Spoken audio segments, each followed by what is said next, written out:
ये है talks news network और आप देख रहे हैं पॉलिटॉक्स, राजनीति का कच्चा चिट्ठा।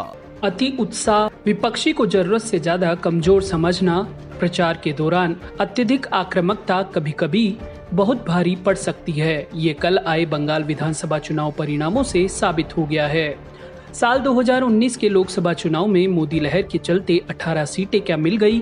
एक महिला पर जरूरत से ज्यादा व्यक्तिगत हमले करना, टीएमसी को बंगाल में उखाड़ फेंकने ही आया हूँ, कोरोना संकट काल में भाग भाग कर बंगाल में जाकर चुनावी रैली के दौरान मंच से भाषण देना कि बंगाल हम लेकर रहेंगे, स्वस्थ राजनीति की परंपरा को दरकिनार कर ऐसे सियासी हथकंडे अपनाना जिससे एक आदर्श समाज दो धड़ों में बंट जाए, यह सब नहीं होना चाहिए था।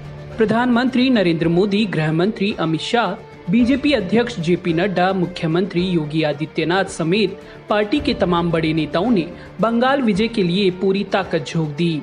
बीजेपी के नेता अपनी रैलियों और रोड शो में दावा करते रहे कि बीजेपी आसानी से 200 का आंकड़ा पार कर लेगी और बंगाल में बहुमत से सरकार बनाएगी। प्रधानमंत्री नरेंद्र मोदी ने भी बंगाल में खूब मेहनत की और 20 बड़ी रैलियां की। पीएम मोदी अपनी रैलियों में ममता बनर्जी पर दीदी ओ दीदी कहकर तंज कसते रहे। दीदी ओ दीदी,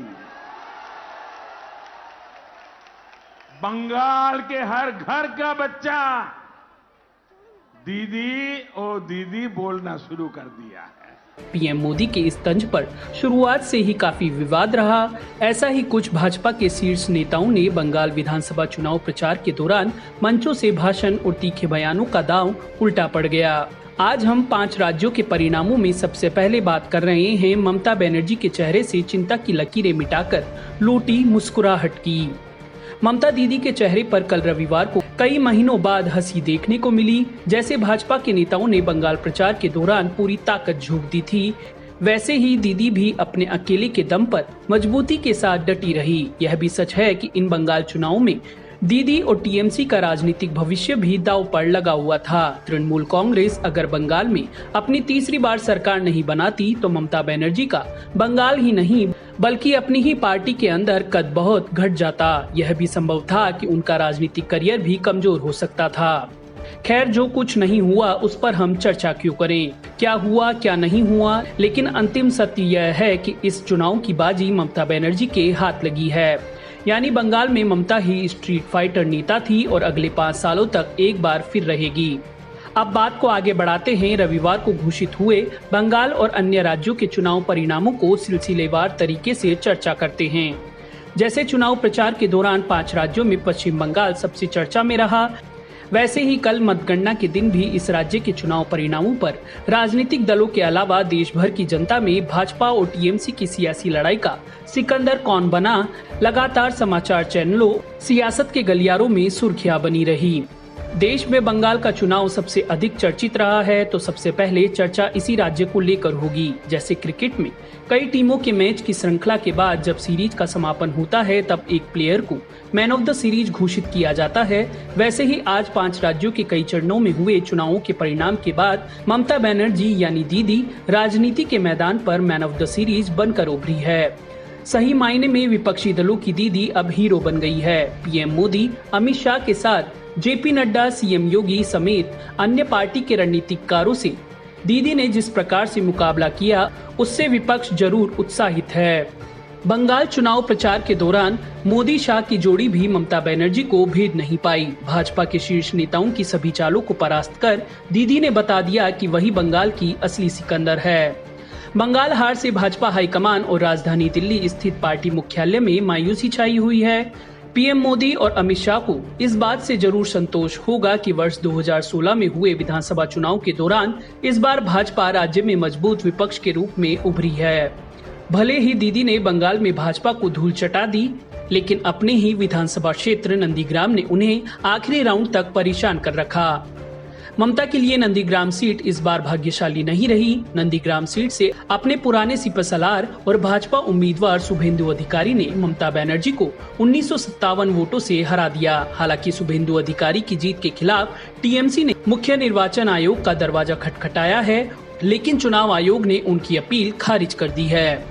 बंगाल में भाजपा ने ध्रुवीकरण का अपना सबसे पुराना और बड़ा दांव खेला। हिंदू वोटों को लामबंद करना, पिछड़ों दलितों को साथ लेना और टीएमसी के सेनापतियों को तोड़कर उसे एक डूबता हुआ जहाज साबित करना। उन्हें उम्मीद थी कि वाम और कांग्रेस का गठबंधन अगर अपना पुराना प्रदर्शन भी दोहरा लेगा और हिंदू ध्रुवीकरण हो पाएगा तो चुनाव के रण में चमत्कार संभव है। लेकिन ऐसा साफ नजर आ रहा है कि भाजपा अपने ही इस सबसे बड़े राजनीतिक दांव में उलझ कर रह गई। यह लहर थी हिंदू ध्रुवीकरण के खिलाफ मुस्लिम और धर्मनिरपेक्ष या भाजपा को पसंद न करने वाले हिंदुओं के ध्रुवीकरण की।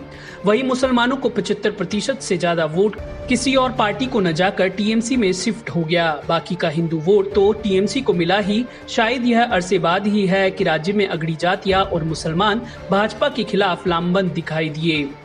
दूसरी ओर भाजपा के प्रदेश अध्यक्ष दिलीप घोष की उग्रता, आक्रामकता और ममता का बंगाली अस्मिता का दांव, अकेले एक पूरी फौज से लड़ने का साहस और सहानुभूति, ऐसे कितने ही कारक चुनाव में भाजपा या मोदी की लहर के खिलाफ खुद एक लहर बनकर खड़े हो गए। भाजपा के पास न तो मुख्यमंत्री पद का कोई चेहरा था और न ही कोई तेज तर्रार महिला नेता जो ममता को उनकी शैली में जवाब दे पाता।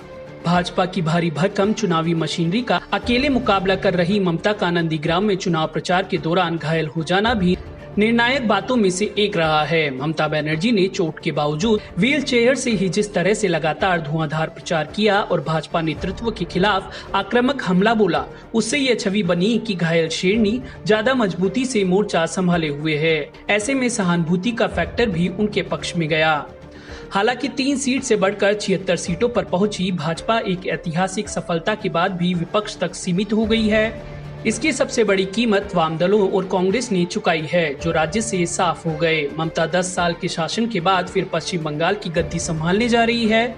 पलस्तर कट गया, ममता अपना पैर आगे बढ़ा चुकी है। बंगाल में 292 सीटों के लिए हुए चुनाव में टीएमसी ने 213 सीटों पर कब्जा जमा लिया है। वहीं भाजपा ने 77 सीटों पर जीत हासिल की है। बंगाल में टीएमसी की जीत के बाद ममता बनर्जी देश की राजनीति में एक मजबूत नेता के तौर पर उभर कर सामने आई है। सभी विपक्षी दलों के नेताओं ने ममता को इस जीत पर बधाई दी है।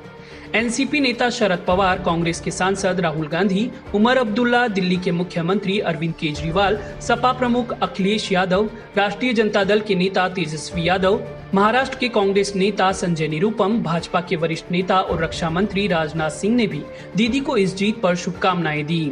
वहीं अपनी जीत से गदगद ममता बनर्जी ने शाम को बकायदा एक प्रेस कॉन्फ्रेंस की। इस दौरान वे बिना व्हील चेयर के नजर आई। बता दें कि उन्हें 10 मार्च को चुनाव प्रचार के दौरान चोट लग गई थी। इसके बाद ममता प्लास्टर में ही प्रचार कर रही थी। अब उन्हें ठीक देखकर भाजपा का कहना है कि यह चोट सिर्फ एक नाटक था। तृणमूल कांग्रेस की जीत के बाद ममता ने कहा कि मुझे पहले से ही डबल सेंचुरी की उम्मीद थी। मैंने 221 सीटों का लक्ष्य तय किया था कि ये बंगाल के लोगों को बचाने की जीत है, ये बंगाल के लोगों की जीत है। उन्होंने कहा कि खेला होबे और जय बांग्ला, दोनों ने बहुत काम किया है। तृणमूल के राज्यसभा सांसद ने नतीजों के बाद ट्वीट कर भाजपा पर तंज कसा। इस पोस्ट में उन्होंने एक सूत्र का जिक्र किया है। इसमें एक तरफ भाजपा के साथ सीबीआई, ईडी, चुनाव आयोग, मीडिया, पैसे और दल बदलुओं का जिक्र किया है। दूसरी ओर ब्रायन ने कहा है कि इन सब पर ममता, तृणमूल कार्यकर्ताओं और बंगाल की जनता भारी पड़ी है। सही मायने में भाजपा के अधिक आक्रामकता भरे बयान ही उसे सत्ता से दूर ले गए। इन बयानों को भुनाने में टीएमसी ने भी कोई कसर नहीं छोड़ी। सहानुभूति कार्ड काम आया और यह ममता के पक्ष में गया। इसी का परिणाम है कि लगातार तीसरी बार ममता बनर्जी बंगाल की सत्ता पर काबिज होने में कामयाब हुई। वहीं असम में एक बार फिर भारतीय जनता पार्टी की सरकार बनने जा रही है। बंगाल चुनाव में मिली हार की भरपाई असम ने कुछ हद तक पूरी कर दी है। पहले कहा जा रहा था कि इस राज्य में कांग्रेस को सत्ता मिल सकती है, लेकिन ऐसा नहीं हुआ।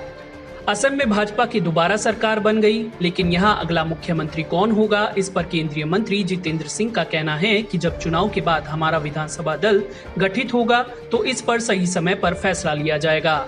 यानी अभी असमंजस है। अगर बात करें कांग्रेस की तो उसके लिए 5 राज्यों में चुनाव परिणाम निराशाजनक कहे जाएंगे। राहुल गांधी, प्रियंका गांधी ने असम और केरल में खूब मेहनत की, लेकिन वहां सरकार बनाने में सफल नहीं हो सके। अब गांधी परिवार के लिए कांग्रेस का नेतृत्व संभालने के लिए कई सवाल पार्टी के ही बगावती नेता ही उठाएंगे। अब बात करें केरल की तो केरल में एक बार फिर जनता ने एलडीएफ के पक्ष में अपना मत दिया है। मुख्यमंत्री विजयन सबसे बड़े नेता के तौर पर उभरे हैं। यहाँ भाजपा की बुरी तरह हार हुई है। मुख्यमंत्री पिनराई विजयन ने कहा कि केरल की जनता ने एक बार फिर एलडीएफ की सरकार पर भरोसा जताया है और भारी बहुमत से जिताया है। उन्होंने आगे कहा कि ये समय जश्न मनाने का नहीं है बल्कि कोविड के खिलाफ लड़ाई लड़ने का है। ऐसे ही तमिलनाडु में डीएमके के नेता स्टालिन का जादू चल गया। दूसरी ओर केंद्र शासित प्रदेश पुडुचेरी में भारतीय जनता पार्टी के राष्ट्रीय जनतांत्रिक गठबंधन को एक राज्य का फायदा होता नजर आ रहा है। यहाँ भाजपा और उसके सहयोगी दल के सरकार बनाने के आसार हैं।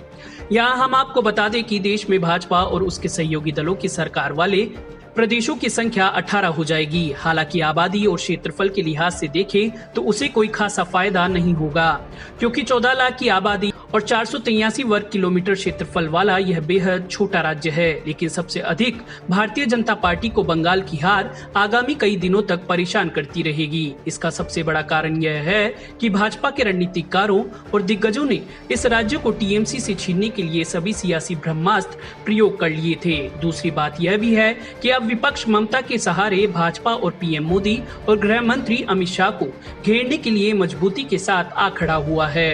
पॉलिटॉक्स ब्यूरो, पश्चिम बंगाल। ये है टॉक्स न्यूज नेटवर्क और आप देख रहे हैं पॉलिटॉक्स, राजनीति का कच्चा चिट्ठा।